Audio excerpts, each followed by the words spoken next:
So hi guys, today I will show you how you can easily install Pycharm on Mac, which is the IDE integrated development environment for Python.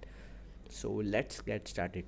So you need to open your browser and search for Python install, and here you can find www.jetbrains.com Python download Pycharm Python IDE for professional developer. So this is the interface which comes up, and here you can see two versions, professional and community. So the professional one is paid and not free, and the community one is for free. So you need to click here to download, and the download has been started. So let me show you it in the finder. So there you go, you can see here unconfirmed as it's not fully downloaded. So let's wait for the download, and let me tell you about one advantage of Pycharm CE.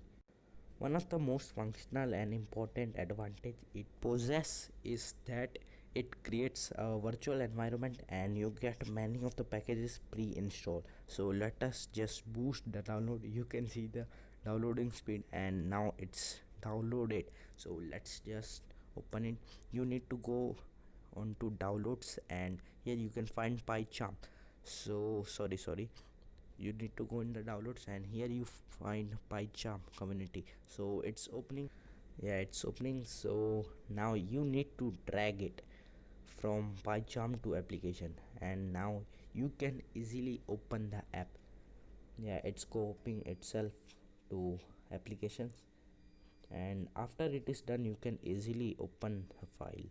So let's go and open Pycharm and see what interface comes up. So here we have clicked on Pycharm and it's just opening.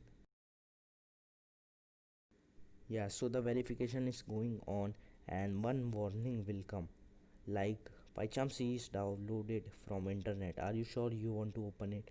So you need to click open, and the opening will start, and here you have to press allow. So this is the interface which comes up on opening Pycharm, and here you can make new projects. So let me tell you about the uninstallation of Pycharm, how you could uninstall Pycharm. So in the search box you need to search Pycharm CE, and there you find two files, Pycharm CE and Pycharm CE 2020.2. So these are the main two files you need to delete. So you need to go on save and plus option, then system files and are included. So it will find all the files which are associated with the rip. So this all are the files, and these two are the main files you need to delete Pycharm from your Mac. So command plus delete is a shortcut, and the two files are now gone to bin. So let me show you. Here you can't find Pycharm, and if we go in the apps you could not find Pycharm here, and let's just search for it, Pycharm, and here you can see no results found. So this was today's video. See you in the next one, and I am signing off.